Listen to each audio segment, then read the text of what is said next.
So without further ado, Mrs. Tabetha Wallace, how's it going? Hey, how's it going? I'm good. How are you? Doing well. Pretty good. What's up? Just quarantining.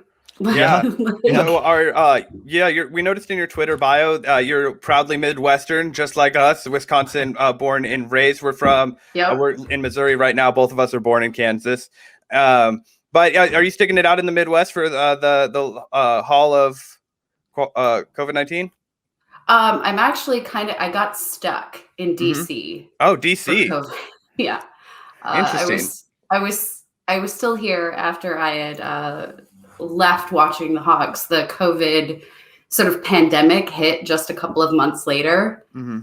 And so I've kind of been hungered down here for the length of the pandemic because I'm a type 1 diabetic.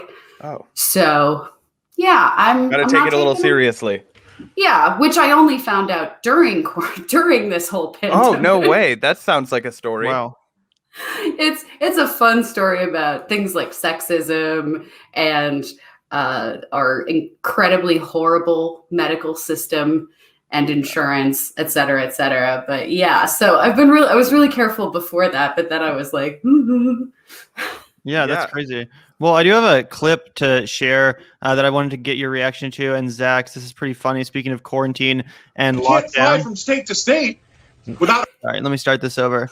This was on Fox News this morning, I believe this morning. I'm not sure. I actually stole this from the Humanist Report. Good friend of the show, Mike Figueredo, was reacting to this. And this is absolutely hilarious. They're talking about quarantine and COVID and where these lockdowns are leading. And this is just truly surreal, truly bizarre and hilarious.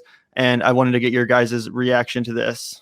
Now we can't fly from state to state without a vaccination card, but we can vote without an ID card. It's happening. We're getting played to such a massive level here, and Americans are like frogs in warm water. They're turning up the heat, and we're not jumping out. Yeah. We got to call an end to it all and stand up for ourselves because we've given away all of our rights in the name of safety. Unlock, for heaven's sake. Stop these restrictions on our everyday lives, on our freedom. Can we put up that graphic again, showing the number of new cases way down here, more than 40? There you go. 41% decline in new cases in a 14-day change. 22% decline in new deaths. If ever there was a time for a brave politician to stand up and say, come on, boys, unlock, get on with it, now's the time, isn't it, Scott? Stuart, 100% correct. We don't have the money. We're bankrupting my great-great-grandchildren as we speak. We just don't have the money. So open up. That's the problem. And again, our elites are telling us to wear a second and maybe a third mask. At the same time, we've got 12 states that are lifting their mask mandates. The utter hypocrisy is now verging on total garbage, and America just doesn't like getting played. They'll trust the people that are our leaders until a point where they can see that this just isn't working out. You need to have a vaccine ID maybe to fly from state to state, but you don't need one to vote. Or Gavin Newsom going to go over all of those signatures because they're calling for his head. But when it came to the voting for the absentee ballots, they don't care about if there's a signature or not. I mean, this has gotten to such a point here where you have to stand up or they're just going to take everything away. I don't have a tinfoil hat on, right? I'm not a crazy person. No, you're not. But this is leading down a road that I don't want to go. Really? We started with 15 days to stop the spread. And it's turned into stay at home until you accept communism. That's an excellent. So you guys ready for the communist age? That's what this is all about. Anyway, I just thought that if it weren't for the cow suit, he would have been some random person on Fox News. But he knows what's up as far as branding, because I definitely caught my eye and listened to what he had to say. Unfortunately, it was absolutely vapid and quite stupid, but. That's the kind of content that's being programmed over at Fox News, in case anyone was wondering. Yeah, and they're bagging on Biden's dog over on Newsmax, so it's a real intellectual powerhouse. It's very stimulating. On the right. Yeah.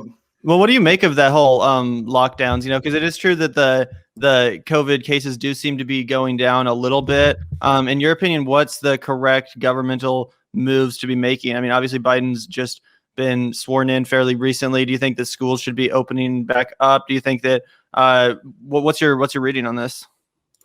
Well, I think some part of why the cases are going down has to be attributed to people wearing their masks, people being careful, and people, quite frankly, staying home, not going to restaurants, not going to bars, not gathering in big groups. Because when you see people gather in groups of more than 7 to 10, you immediately have half the people have cases. Like it's almost inevitable. We saw it at Thanksgiving. We saw it at Christmas. Mm-hmm. We've seen it at New Year's. And it boggles my mind because, World War I, World War II, people were like making their own soap and living on rations and, like building things. And fewer people had died. Right.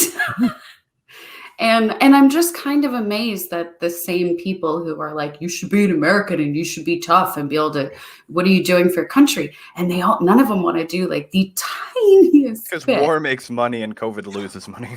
Right.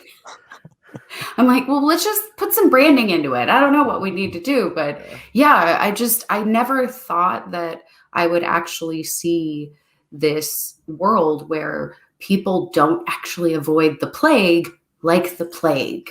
Yeah. And that just added part of the reason that the COVID cases have been going down. And I think it's kind of, I can't imagine that it doesn't have something to do with the fact that people have been locked in their homes because we've been in negative 20-degree weather all across this country in a polar vortex for the past 2 weeks.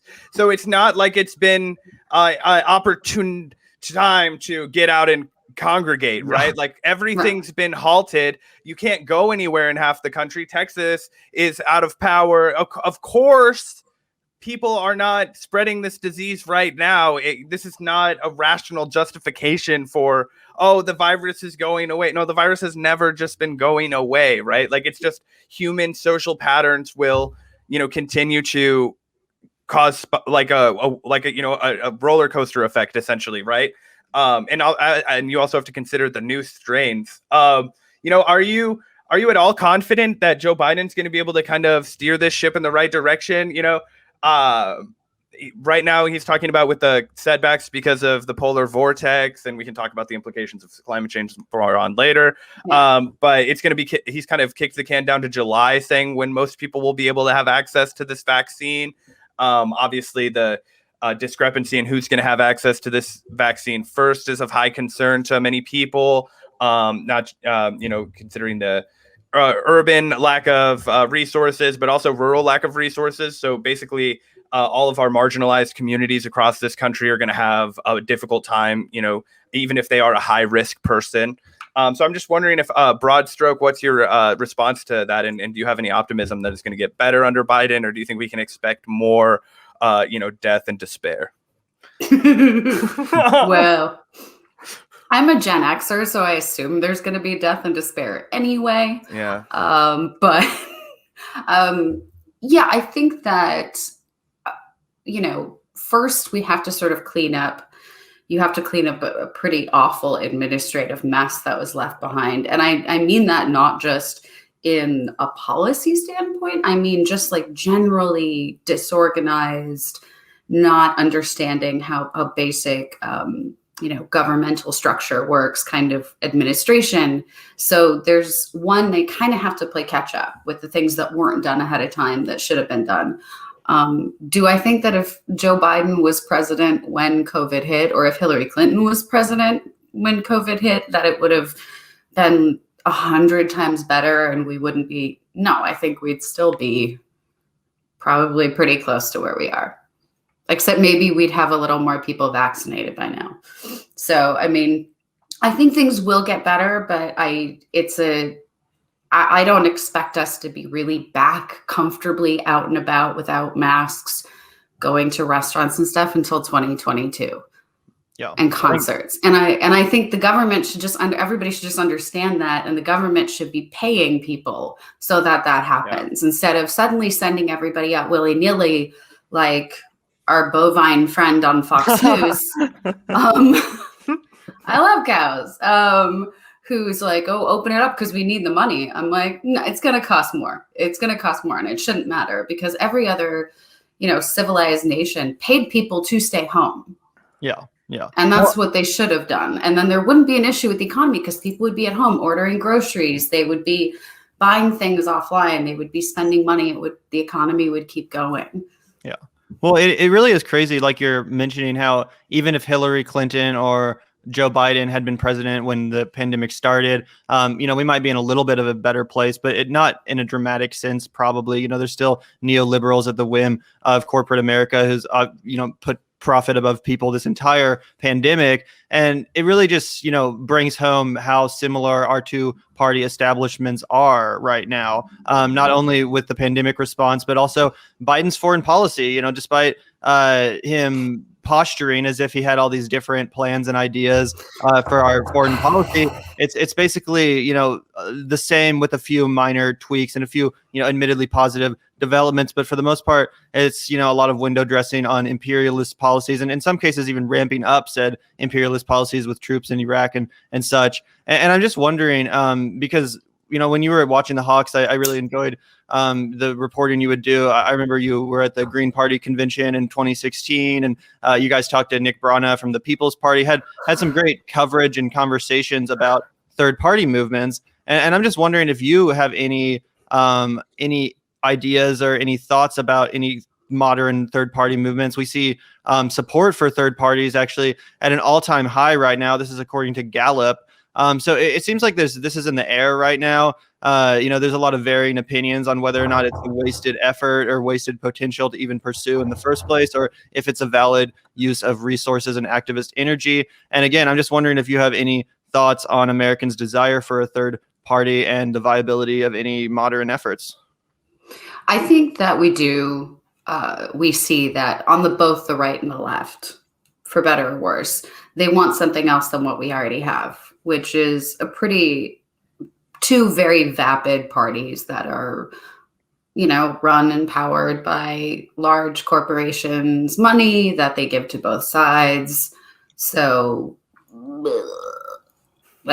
they're kind of useless. And I don't even know if it's worth, I've vacillated between this idea of, why don't we take over the Democratic Party, those on the left, take over the Democratic Party, take their infrastructure, take all their stuff, and just push them out. And I still think that's a viable option, but I think you're still always going to have a certain power in there that's going to be very corporate and toes the line and, a socially liberal, war loving is kind of where I feel like you can't get rid of those people who are going to love war and want to sell it and make a lot of money on it, who are also going to tout that they're, pro-choice and so progressive. The rainbow bombers. Yeah. Yeah. They're pretty. Were you surprised at all, as a longtime Hawk watcher, somebody who's had their eye on foreign policy for, a time, I guess one of the, maybe it was naivete. I don't know. When I was looking at the candidacy of Joe Biden, it was a really mixed bag. Obviously, you have a fucking, we don't even need to describe Trump. Our feelings about him on the Vanguard are pretty apparent. But on the other hand, I found Biden almost just as odious for the, crime bill and, the bankruptcy bill and, just his entire, time in the Senate, palling up with Strom Thurmond, arch segregationists, just, all of these kinds of draconian policies that he'd been in favor of, cheerleading war, etc., covering up torture. These are all things that I think are just as odious as the, corrupt acts of Donald Trump, except for maybe they would be slightly less, right? I did expect him to get back into the New START treaty. I expected him to more forcefully than he has, reduce the United States support for the Saudi genocide in Yemen. I expected him to immediately work with Iran to get back into the Iran deal, if nothing else, because he loves to anchor himself to the Obama administration's legacy. It would end the Iran deal being among their chief foreign policy accomplishments. I thought for sure he would just take the easy route and be like, see, I'm doing exactly what Obama did. Take the, easy points, and he didn't. He just said, fuck everybody else. I'm going to be just as imperialist and, take my dick out and be like, you submit to me, or we're going to continue to starve your people and make sure your children don't have medicine and toothpaste and all the things they need to survive. I was admittedly surprised at how imperialistic, even, with my very low standards. Were you at all surprised?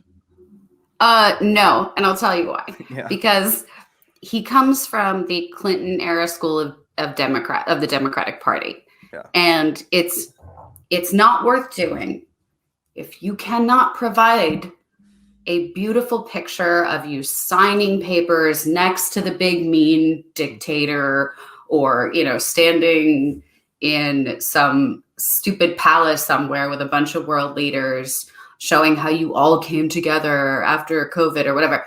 They won't do it until they can figure out a way to make it a photo op. It's about legacy. And I swear, he's just trying to save it's about like trying to save your legacy for things you felt were wrong. He knows what was wrong with the crime bill, and he's going to allow other people to put things through, and he'll sign them and be like, great guys, like I fixed it. Yeah, I didn't do anything, but I fixed later. it. Yeah. I let other people fix it. But with like Iran, Yemen, that was disappointing. Because like the bars. Oh, yeah. So do you low. oppose genocide? Are you willing to make money off of the actual genocide of the Yemeni people, the starving children? If anybody wants to see it, you can find the horrifying photographs of the starving children in this country. And that's because of Saudi Arabia. And they're doing it with the stuff that our country sold them, that we manufactured with your tax dollars, if you're listening to this. And you should take it deeply personally that we're continuing to, in our corrupt, shadowy, only when it's defensive fucking horse shit, we're going to continue to supply them with weaponry. And that's even after the actions of Saudi Arabia under Trump with Jamal Khashoggi. And it really just is indicative of the fact. This is after 9/11. Yeah. How many from 9/11 were from Saudi Arabia? We've been at war my entire fucking life. But because they're one of the biggest, they're one of the biggest clients of the defense contractors, which is, like this massive industry that just will sell to anyone regardless of their, moral actions, whatever they want to do with the weapons. They don't care. They're neutral. They're like, Staples, the paper company. If they're have a giant distributor that wants their product, they're gonna sell to those people, which is why it's so disgraceful that we have a profit motive, surrounding our military industrial complex. I agree that it is shocking the extent to which Joe Biden has just, kind of continued the horrific foreign policy before him. But I'm also not exactly surprised. If you look at what happened under Obama, it wasn't exactly, a pretty picture, despite the fact that a lot of people want to move on and forget Yemen and all the other invasions that went on under his watch, shadow wars in Africa. Yeah, exactly. I'm wondering, Tabetha, because you mentioned this idea of like taking over the Democratic Party, and you oscillate between that, idea for maybe enacting some progressive change or affecting some progressive change in this country. I'm wondering what you think if you have any ideas or predictions about what's going to happen in 2024, whether or not you think Biden will still be a viable candidate to run for re-election, or if you think they're going to try to shove Kamala Harris down our throats as the nominee and get everyone else out of the way, kind of like in 2016, where they, just tried to coronate Hillary Clinton and, pretend like there was no, battling of any factions or any kind of resent or anything like that towards her. Do you have any predictions in that realm? My first prediction is that Jeff Bezos is going to run. Really? I just have a feeling. I feel like he's doing certain things financially with some of his, where he's sitting on boards, that he's shifting them around in a way that makes me believe that he's going to run for office. I can't imagine him running for not running for president, but with the massive ego, the Messiah complex. Yeah. I don't see him running for like vice president or like senator. So I think I'm running to be a city council person. Just want to get my foot in the door and serve the people of Seattle. Oh my God, that would be so amazing. I would love that. But yeah, I don't think that's going to happen. Doesn't seem like he's that kind of guy. No. I think there will be at least one other billionaire person that will try to put their hat in the ring. There's going to be like 7, right? Like, we're going to see Howard Schultz pathetically get in again. You're going to see like Mark Cuban be like, fine, it's time to put an end to this, you know? Like, I'm going to get in the race. You're going to, you know, I just think it's going to be sad. It's going to be a bunch of people spending $100 million on their own ego, only to realize, wait, Donald Trump was actually a political genius? Like, yeah, we fucking fooled ourselves this entire time. Yeah, but I can't just buy an election. I think that you're an idiot if you're a billionaire and you just think your money is going to be able to buy you the presidency. Exactly. Because look what happened with Michael Bloomberg, and look what happened with Howard Schultz or whatever his name was. Like, people were like, "Get the fuck away from me! Like, we don't want this. We don't." Democrats and Republicans. Republicans hate Jeff Bezos too. Like, no one is particularly a huge fan of that guy unless you're like one of the elites too, one of these, crazy rich people. So I mean, I feel like these people's egos are just so massive that they do think they're going to be well received, and then they just get hit with reality as soon as people actually live in a bubble, dude. I mean, think about it. Like these people, they all think they're God, right? And they have a bunch of people that are jerking them off all day long, and just like, yes, sir, yeah, you're the greatest, of course, because they want to profit off of them. Yeah, it's really delusional. But a really good way to look at it, because I find that people who aren't, don't watch a lot of cable news or aren't like that into the whole political drama, the way I explain it to them is like the Kardashians, where for years and years, they didn't realize that half of the people who were watching their show hated them. Hated them. And as they got more involved in social media, and that show and the social media became way, more connected into their actual real life. And then, they get like attacked with guns and have their jewels stolen. Like, and we know that's real because the cameras weren't there. That's how we know that really happened. But I feel like that's how politicians are. I think they've been living in this world of like, oh, people love our stuff and they love us and they give us money. And it's like the Democrats are like, no, sometimes we give you $20 just because the other guy's worse. Yeah. And there's nothing, or there's no option. And what was amazing about Trump was he recognized, and I say amazing, of course he was odious and deplorable. Yeah. But what he understood was that they were hated, but that means you'll still watch, right? So you're still hooked. And he understood that for because of his time, I really think it's from his time like being the heel in WWE, right? The reason that him and what's the guy's name? Vince McMahon, the dude for the old school wrestling guy, the reason that he would have him come into the ring and they would do those like, oh, you have a wrestler that's being you, and that wrestler is being me, and we're battling it out. And, it's because he was the perfect heel. Donald Trump was the perfect heel then, and people watched him. When he was the host of The Apprentice, right, he was a piece of shit. He fired people, right? But you watched, right? Because it was the hooks were in you, and he understood that, and he exploited it, and he just took people's hatred of politicians and, swapped it out into the exact same thing. It wasn't just his money. He understood that, politics in the modern era is a game of television. It is a media game. It is a, reality TV show in and of itself. And yeah, his years of perfecting that performance of, the boss on The Apprentice, it absolutely, dealt him it gave him an advantage over his competition, especially in the Republican field, where they really do,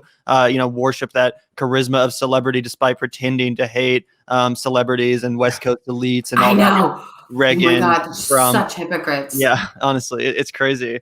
What were you gonna say?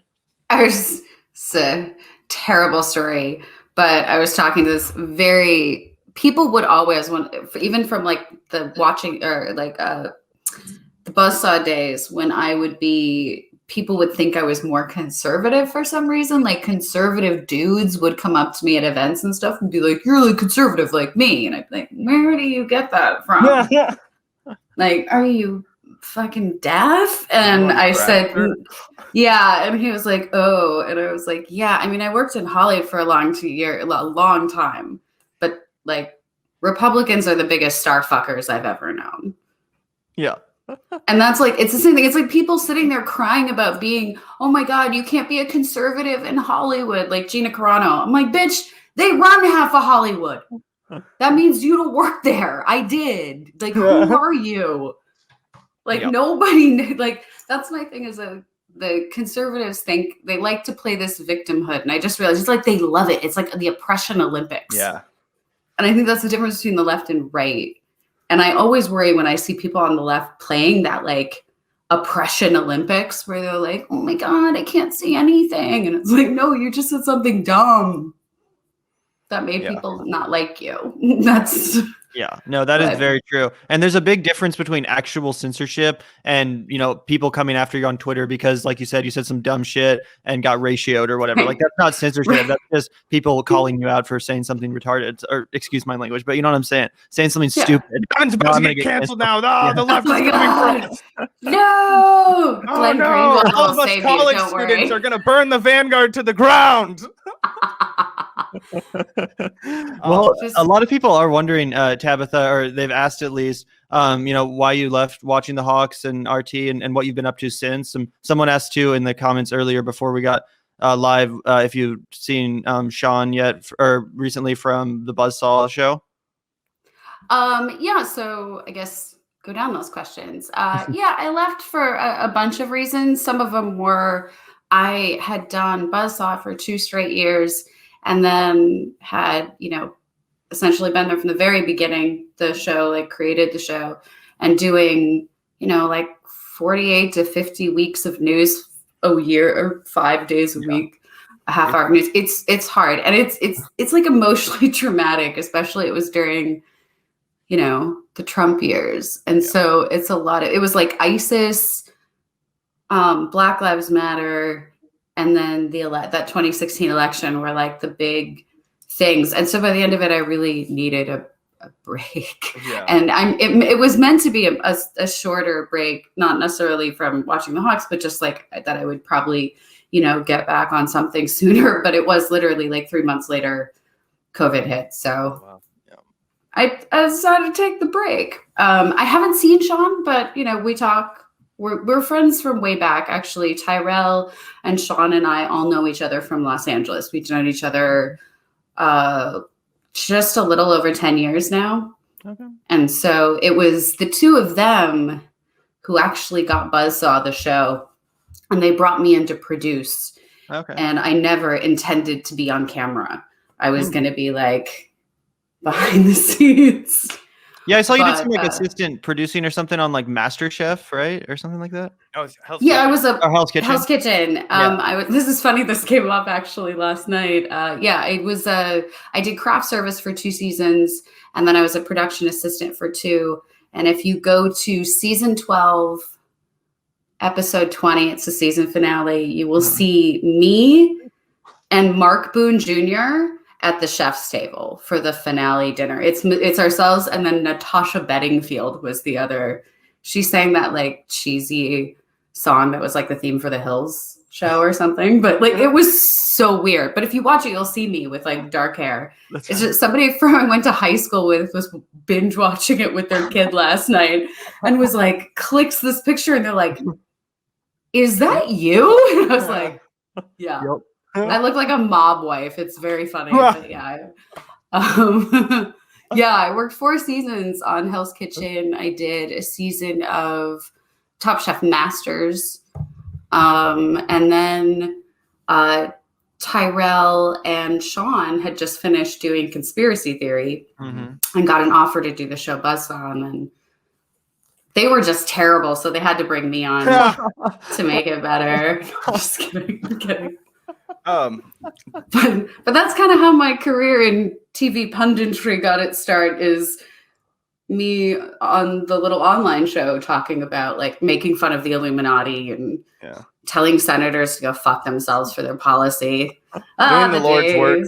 Yeah. It is, someone's got to do it. Yeah, I don't want to pivot too hard, but one of the I listened to your show Broadview, and you had the I guessed on the porn entertainer, right?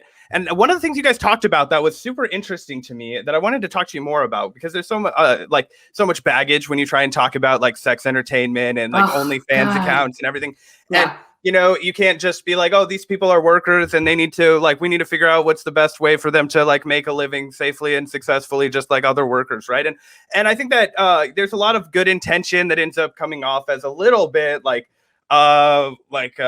infantilizing and like like just removing the sovereignty of the individuals, and whether that's good faith or not, and it depends. I think a lot of times people are interested in protecting women, but in reality they're kind of taking away their livelihood. So one of the things I wanted to talk to you about a little bit was how sometimes the regulations that are designed to protect gig workers like Uber drivers, Lyft drivers, Postmates drivers, and which are fought for really hard amongst the left, and I think for good reason, are sometimes written in a way that's detrimental to sex entertainers. And there's actually new legislation, if I'm not mistaken, that would actually make it illegal to be a contractor for like a camera streaming company if you're like a sex entertainer. Is that true? Yeah. So yeah, and about Broadview. So yeah, I interviewed Allie Eve Knox, who is brilliant. She's so smart. She's up to incredible. She made the best point about cryptocurrency on your show. She was like, why are they marketing it like this? They just need to tell people how to use it and how to get their money. I don't care how any of it works. And I was like, that is so smart. But anyway, yeah. So it's like this idea of they've had to figure things out of how to work within these very draconian regulations that don't really help anybody. And that's all the way from porn industry regulations on things like condoms and testing and all of that, to now within the digital realm of figuring out how to do all these things and things like Pornhub and how do you verify, like taking like, oh, we're not going to, you can't buy things from unverified people anymore. And in reality, most of these problems have already been solved. Most of the time, there already is something there that takes care of this, that protects somebody. But I don't know who these victims are that they're trying to make up in their mind, because 90% of the time it's a consenting adult, 99% of the time it's a consenting adult, either purchasing some piece of content from another consenting adult or giving them money to share in viewing of something, right? I mean, that's pretty much all of our sex work at this point, on the digital end to be regulated. Mm-hmm. And I don't understand why the government should have anything to do with that in any way, shape, or form, except to tax the transaction.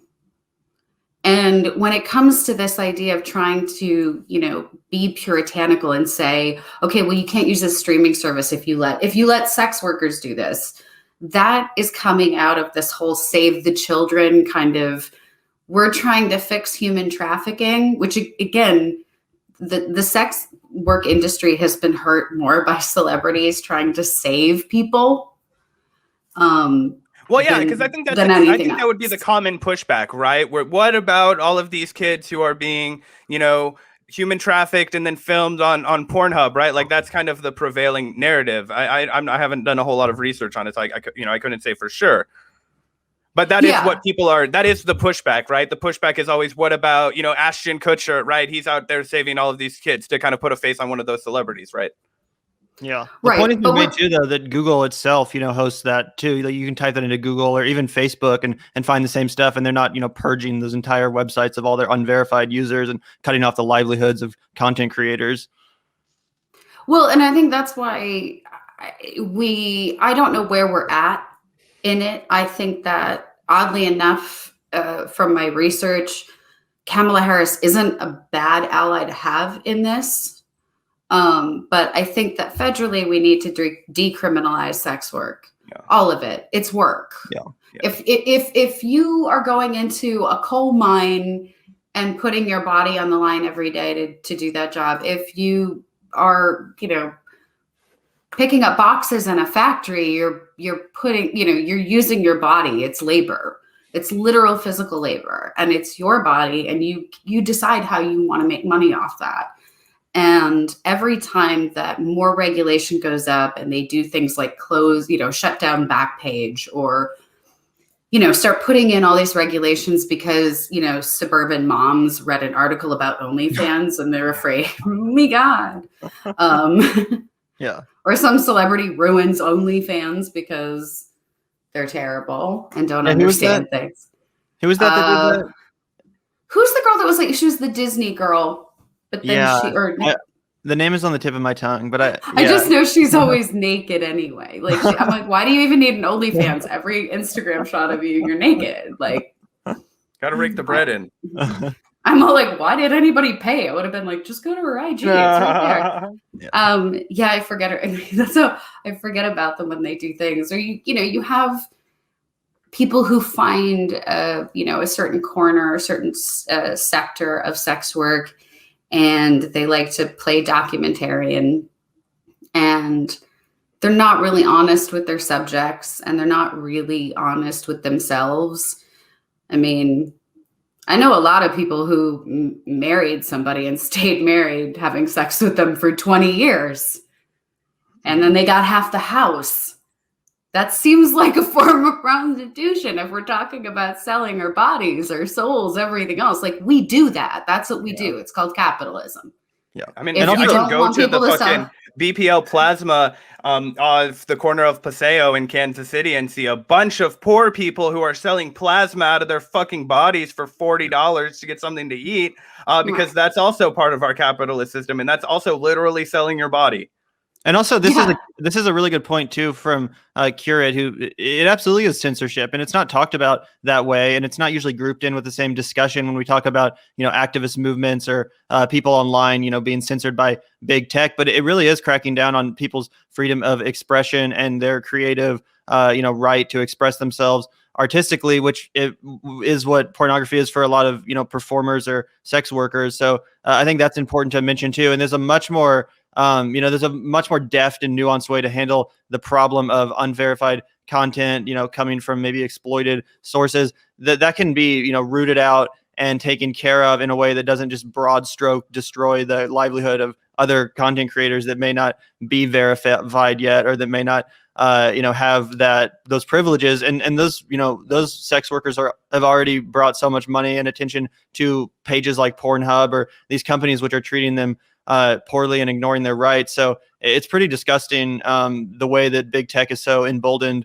lately. And this is just another example of the victims of it that isn't being talked enough, frankly. Yeah. And what's really pisses me off when you really look at it from a government standpoint is that every single one of these sex workers, whether it's strippers, and it's one of the things on Broadview. I'm going to make it into a video cast rather than just a podcast. So that's kind of why I took some time off, and now I'm recording some new things. So one of those is talking about this, of really taking what we understand about sex work and being able to integrate that into policy, or take away things that do inhibit them to be able to do things, because every sex worker I know pays taxes. The things they have to either have a really good accountant, or they have to sort of lie on their taxes in order to get things that any other business would be allowed to deduct, things that would be considered as expenses. Like you said, they have to have backups of everything. They have to have backup services for their clips. They have to have backup social media accounts, because despite the fact that services like TikTok and Twitter and Instagram and everything else, they take their pictures of nudity and use them to get views, and then they ban those people as soon as they get people sort of clicked on. It's like, oh, you get lots, and we'll push you up. We'll use you to get new users, but then we're going to shut you down because you're a whore. And you're like, who isn't? Right. Again, capitalism. Right. Well, capitalism makes us all whores, right? Yeah. And then no one wants to stick up for them or stand up for them because they don't want to admit that they watch porn, or they don't want to be associated with it. So they're just quiet about it, and nothing gets done, and no attention is brought to and the other thing. Yeah. And sorry, Gavin. Oh, you're good. That's the only thing that I was wanting to add on to that is that one thing that I just think that the left kind of needs to do better about this on is the fact that one thing that we've pretty much broadly accepted, right, is, okay, if we're going to solve an issue that impacts a marginalized community, like, we have to talk to that community and understand the issue from their perspective and their needs and what they view the solution as, right? So, for example, if 10 white guys like me and Gavin all sit down and we're like, we're going to solve feminism, and it's just not going to happen. You need women. You can't have us solve, all these problems, right? You need I don't know. I have some ideas. Yeah, exactly. Okay. You and every other man. But, but yeah, so it's like, you know, we have to have the people who are impacted, who have these lived experiences. We have to have them, share that and guide us towards the solution, right? And our job as a left and as people, with empathy and who want the best for workers is to listen to them and provide that support. What I think is so ridiculous and, puritanical is the exact way to look at it, right? We infantilize these women, who, and I shouldn't say just women, right? There are male sex workers too, but it's a predominantly female-led industry. And because of that, we infantilize them. We assume we know what's best for them. We trivialize their concerns. And, and also I think a lot of it comes from, and that's on the left, right? Of course, on the right, independent women making their own money, using their bodies however they want without a pimp, right? Which is the other really great part about OnlyFans, is because you don't have to have somebody who's controlling you, who is exploiting you. You are your own boss. You're like in the pilot seat autonomously, which I think is really important and undersung. It is, but that's the same argument that they use to sell Uber and Postmates and all the gig economy services. And I mean, that's how people end up without healthcare, because they're at the whim of these companies that they're technically making money from, but they're really making more money for the company than they're receiving in profit. So I do think there's something to be said for that as well. And I think companies, if they were smart, would stop fighting so hard against Medicare for all. Yeah. Because quite frankly, I'd allow a lot of shit to fly if I didn't have to. Like, hey, if I worked for Uber and that was my source of income, I wouldn't mind some of the things. No. If I had access to affordable healthcare that, was paid out of my taxes and didn't come out of a paycheck, I'd be like, well, I might be able to, that's a little bit better. Then those perks become viable, right? Yeah, but they're not when you say, okay, well, without that, it's exploitation. Right. And that's where it's like, you need a little socialism in there. Sorry, everyone. But that's what keeps old people from just being in the streets right now. Yeah. Like, this idea that, you got to pay your taxes. Yeah, we're literally paying the social security of people. We are paying to make sure that they are secure in our society. It's a little contract we decided. But it shouldn't. We're in a place right now, the gap between technology helping us be able to create more for more people in a cleaner way, being able to, produce things and having energy sources for that. The gap between us getting to where those things are built and we're getting benefits from them and where we are right now, like that needs to be paid for. Yeah. Andrew Yang had he has a lot of bad things about New York, but he's like a guy running for mayor of New York who seems like he's been to New York City like twice.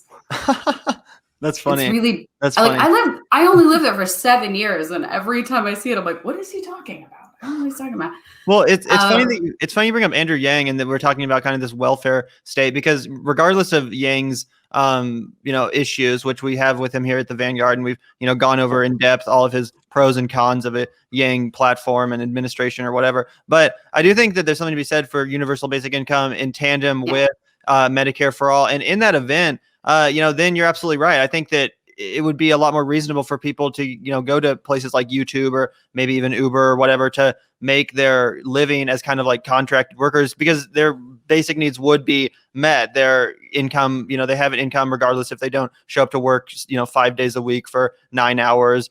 They have healthcare regardless of the fact if they've been at the company for 5 years and have unlocked the ability to, see a doctor or a dentist or whatever. It does open that up. On the other hand, we don't want to, completely take, I think a lot of corporations, and this is something that Vina Dubal, the professor from UC Hastings, told Zach and I on the podcast, she was like, well, a lot of corporations also do want universal for basic income for that reason, because then they have to pay less. It's less of a burden on them because they don't have to provide any benefits. So, I guess that's an interesting policy in the sense that it could work for both corporations and people. And ideally, obviously, we want to move away from corporations. But in the interim, I guess it's a decent idea. Do you have any opinions on universal basic income? It's something that we go back and forth on a lot on the show. I do think it has its place. And I think especially right now, it should be something that should have been like sort of on the books as the pull in case of emergency. Like we should have had that put aside for, hey, what happens when the whole stock market crashes all around the world again and there's no money and like really stuff is bad for months and months. Like maybe we should think about this. And I think that we should have something like that, universal basic income, that in times like now would be, $2,000 to $3,000, maybe $4,000 a month per person, depending on what your needs are. Yeah. And I'm not against them setting something like that up and saying, in 5 years or in so many years, this number goes down, or we start adjusting those numbers as, more green energy opens up and people aren't needing it as much. But at the end of the day, it doesn't really matter to me, because even if we gave everyone $2,000 or $3,000 a month, they would spend it or they would invest it. That's what these people don't understand, is there is no bottom wealth. There is no wealth accumulation, right? It is hand to mouth everywhere. You think about because even if you make what, is a reasonable living, especially in the Midwest, right? If you're making $80,000, $90,000 a year and you have a family, what you're constantly trying to do then is put your family in a better position, right? This is how capitalism works. So you're still living very hand to mouth. You're still trying to put your kid in the best house, in the best area, in the best school district. You're still spending that extra money that you have now. It's on a family vacation instead of new shoes for your kid. But you're still spending every bit of money that you have, even if you are now part of a middle class family that is just outside the realm of people who would qualify for checks. Right. And that's why people at the middle class, or working class and below, those are the actual job creators. Yeah. Their money is the stuff that actually creates the jobs. It's not the guys at the top. It's my money that goes into the grocery store that pays the person at the counter, the person who checks me out, the person who cleans it, the person who boxes it, the company that buys it. Like, this is the part where it's sort of basic economics, but they seem to really still believe, I don't know. Trickle down doesn't work. No, it never has. It never did. Yeah, and now we're hearing these bullshit, disingenuous arguments against raising the minimum wage to a measly $15 an hour, which is ridiculous, because they tell us the small businesses aren't going to be handled at. Well, at this point in this fucking country, are there any small businesses left? I don't know a single goddamn person that isn't employed by a fucking corporation that can easily afford to pay them at least $15 an hour, if not $25, $35 an hour. I'm talking, Pizza Hut, these companies are multinational. You can go to Africa and find them. These are companies that are more than enough money to pay their employees. And it's goddamn ridiculous that we have politicians in this country, even moderate Democrats like Joe Manchin, who are out here, Yeah. Speaking of Manchin, did you hear that he might come in and save us from Neera Tanden? Wow, our choices are so amazing, guys. Yeah, Joe Manchin stepped up instead of Bernie Sanders. Go fucking figure. Yeah. Shocked. Who's shocked, right? Yeah. And I'm sorry. It's the same. The funny thing is about the Neera Tanden, all the conservatives who freaked out about her. I'm like, you're the ones who don't care about tweets, and all they did was talk about her fucking tweets. Yeah. I'm like, I don't care. I've got some tweets where I said some shit too during the election. That's not the point. Can we just criticize her for actual things we could criticize her for? But yeah, Manchin. Yeah. Yeah, it's definitely funny that it has come to this. And Biden is saying that he's going to go ahead with her nomination to the Office of Management and Budget. He says he'll find the votes, meaning he might have to get a few Republicans, maybe Mitt Romney. And that's hilarious to me, because Biden has been giving up every fight instantly the minute there's a single resistance from even a single senator like Manchin to $15 an hour or anything that was actually progressive or actually decent, helpful to the American people. But when Neera Tanden is challenged by Joe Manchin, he's not going to roll over then. No, he's going to find the votes. He's going to twist some arms and get it done. So it really shows you the priorities of this administration and who he's really currying favors for. And it's definitely not the left. No, I think here's the thing. Joe Joe Biden is like Uncle Joe. He's like your sweet uncle who, thinks it's great that you're like, different and you're, special and you're such a go-getter. And, he seems really great, but secretly, if you after he has a couple of drinks, he'll say things like, "Oh well, her new boyfriend's black." Like it's that guy. And like Joe Biden will also go and grab her by the pussy too. You know, if I could just in private. Don't leave him in the room alone with your young daughter. That's for sure. Yeah, I'm like, and he's gonna say something creepy that you don't even know if it's even if it's not meant to be that was the thing. That was a really salient nickname. Yeah, it was like, oh god, fine. Which just tells you like how many people just had to like swallow their pride and just did you support Joe Biden in the election, Tabetha? Define support. I guess I voted for Joe Biden, so I guess I'll show my cards first. It was like that. Yeah. Actually, it was electronic, so I just like exactly. No, I didn't like outwardly support. I was just like, please don't vote for Trump. Just please don't vote for Trump. Yeah, that was the only thing you could do. Yeah, 100%. Well, which state were you voting in? Because I've always said if I was in a purple state, I would have maybe voted for Joe Biden. As it was living in Missouri, I was like, "There's no fucking way I'm going to co-sign that bullshit." Yeah.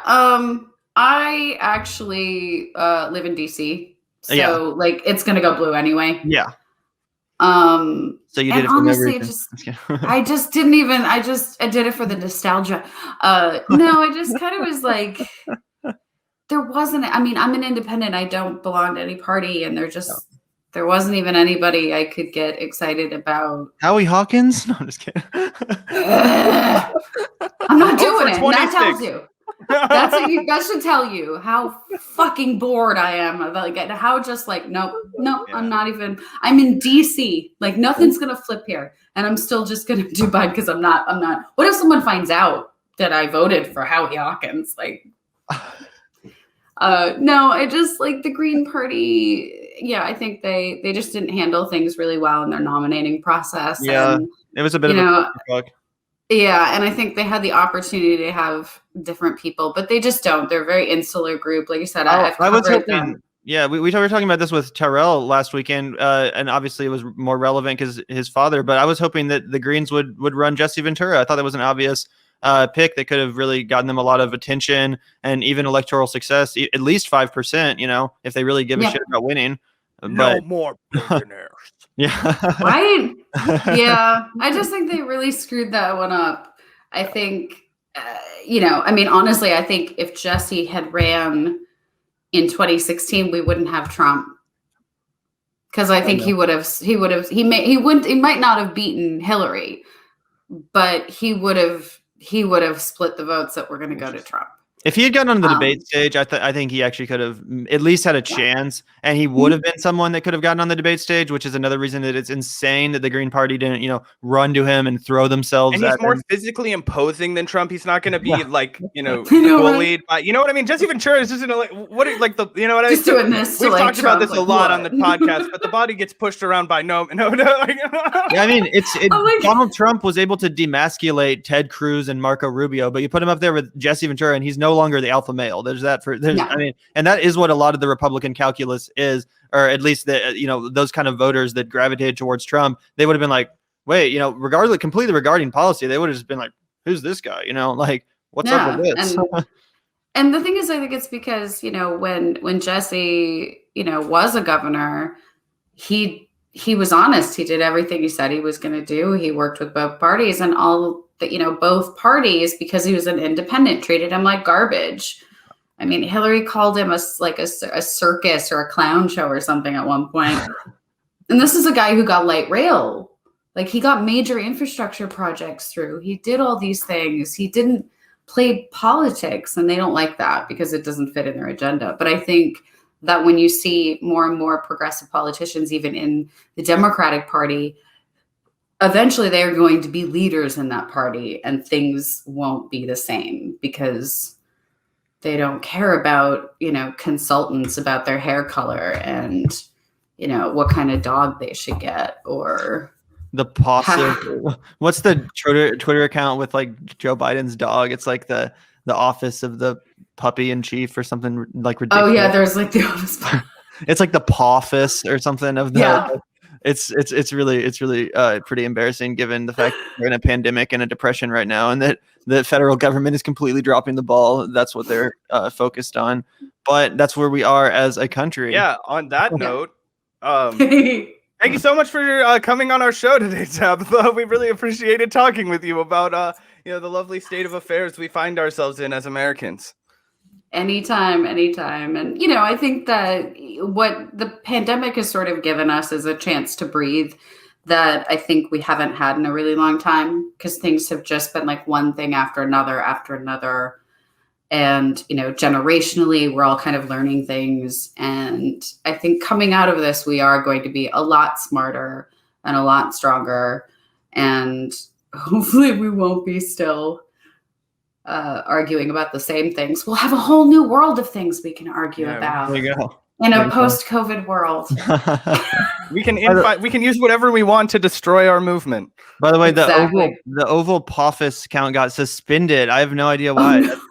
Drama. I really do not understand why. I thought it was like actually controlled by the Biden administration. Oh, maybe it wasn't. People are freaking out. So some breaking news, guys. That is recent, as of 2 hours ago. I could be at the White House in a few hours. There you go. Yeah. Well, on the ground with Tabetha Wallace in the Vanguard. Yeah.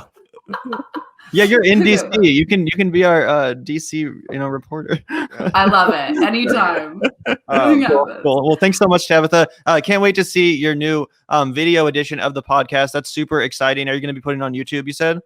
Yes. Yeah. Okay. Awesome. All over. So yeah. That's awesome. Well, I think I'm excited for that, and I bet a lot of other people too are that watching. Like I said, some people said that they really missed you on watching the Hawks and on Buzzsaw, and that they look forward to whatever you do next. So. Yeah, absolutely, and I agree too. I would also vote for him. He's still next year or next. I love it. Thanks so much, Tabetha. Yeah. Thank you so much, both of you. I had such a great time. Thanks, Zach. Thanks, Gavin.